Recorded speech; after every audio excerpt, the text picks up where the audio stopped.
Angela, why did you resign? Well, I said when I was elected, when I was trying to get elected as deputy leader last year, that I would serve whoever the party elected as leader, and I've tried to do that in the last 9 months. But I've concluded, especially after the EU referendum campaign and the way that went, that it's just not working. And I think I have a duty to the party to make that clear to Jeremy at this very important time for our country and our party. There will be an enormous backlash among the members who, as you know, are in very large number loyal to Jeremy Corbyn. There'll be a lot of heat felt by members here who are taking your position.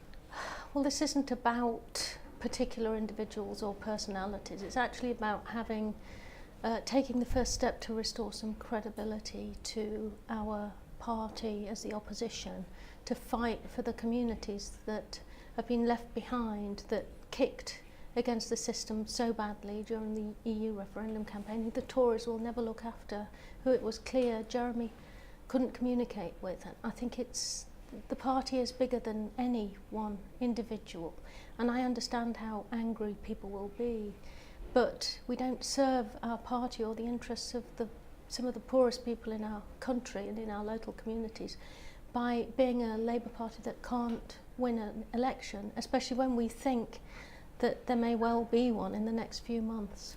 There may be revenge taken on members opposing Jeremy Corbyn, deselections and the like. Well, look, all I can do is put forward my honest opinion of what our prospects are, and if people disagree, that's fine.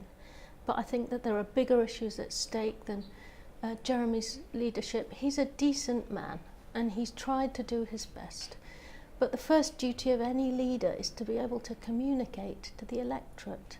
Within a few days of the vote in last week's referendum, over half Labour voters didn't know what our position was, and yet we were united on campaigning for a Remain vote.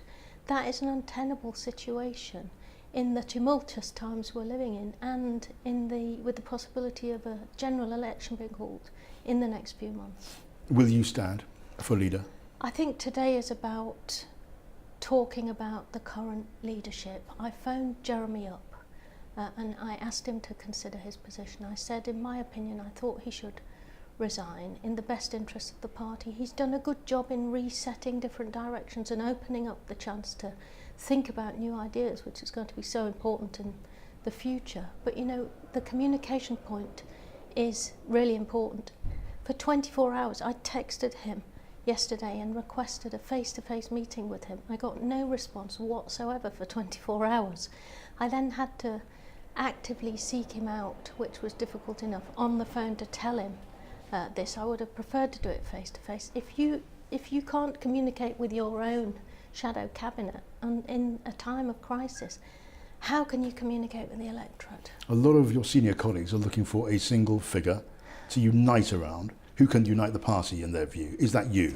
Look, I don't think today's about any potential future leadership contest. I think Jeremy, really in the best interest of the party, needs to stand down. And if he does, then Tom Watson becomes the interim leader. And then any issues about future leadership contests will come into play, but today's not about that. You found this personally very difficult? Yeah. But I feel that I've served in the best way I can, and today I had to go. Angela, thank you very much.